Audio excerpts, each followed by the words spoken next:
And then what about Mayfield?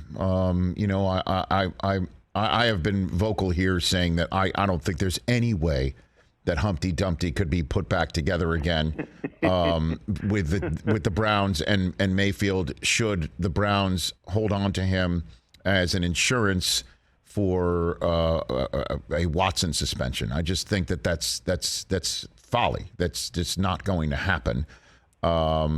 Stranger things have, I understand. But Mayfield hasn't said anything lately.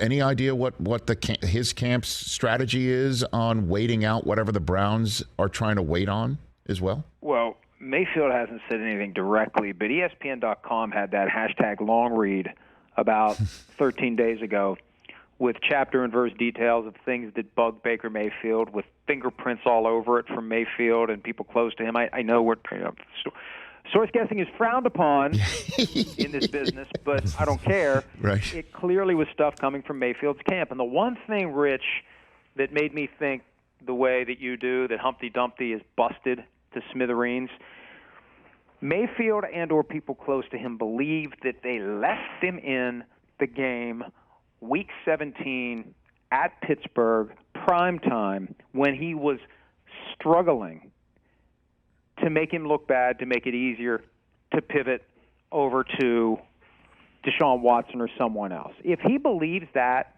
if he truly believes that they pulled that maneuver, I don't know how you come back from that. And if the Browns are thinking, we may need this guy all year, we don't know, maybe we need him, you better be kissing his butt now to get him back on board with the idea that there could be a mutual benefit to be served here. Hey, Baker, Seattle, Carolina, Cleveland. Where's your best chance to have the kind of year that sets you up for a big contract in 2023? It's Cleveland. So let's find a way to work together, and we'll give you your freedom after this season, and you can go and you can cash in.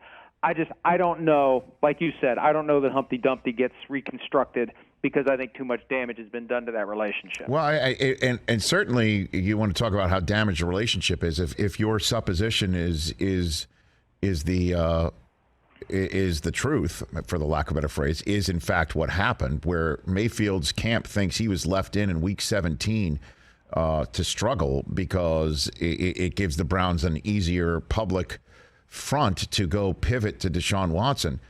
I mean, Deshaun Watson essentially pivoted away from the Browns in the middle of the sweepstakes, right? I mean, that there was a 24-hour period. There was a 24-hour. $230 million fully guaranteed. The Browns were like, oh crap, we can't go back to Mayfield now.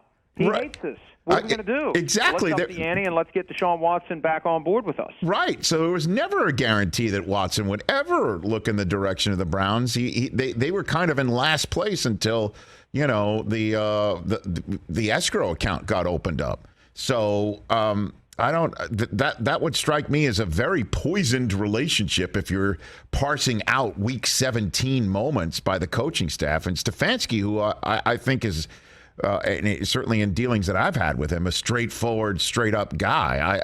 It's just maybe as simple as, hey, they told him we're going to look at other people. That pissed him off, and then they fell all over themselves for Watson, and that pissed him off to the point where he said goodbye to Cleveland and front-loaded his goodbye. Right, like told Seinfeld, I'm not breaking up with you. You're not breaking up with me. I'm breaking up with you. All of that. That's why I don't know how it's possible to put that all back together again. And then what's Seattle thinking? Just like they really are waiting for this to play out while Pete has his competition that he adores. I don't know how Mayfield would even fit in. I think Pete and John Schneider realize that they can just sit back and wait and sit back and wait and sit back and wait, and maybe they can steal Baker Mayfield if they even want him. Exactly. There's nothing to suggest they want him, but that may be part of the poker face that they're trying to project. Then meanwhile, they love Geno Smith. I mean, people think, Drew Lock will be the quarterback.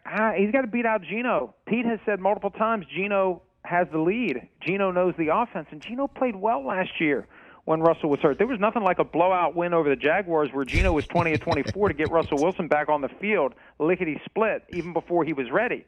They were chanting Geno's name in that Thursday night game against the Rams. So I think Pete would love to be able to win games with Russell Wilson's understudy, with Russell Wilson in Denver struggling against the Chiefs, the Chargers, the Raiders, and the rest of the AFC.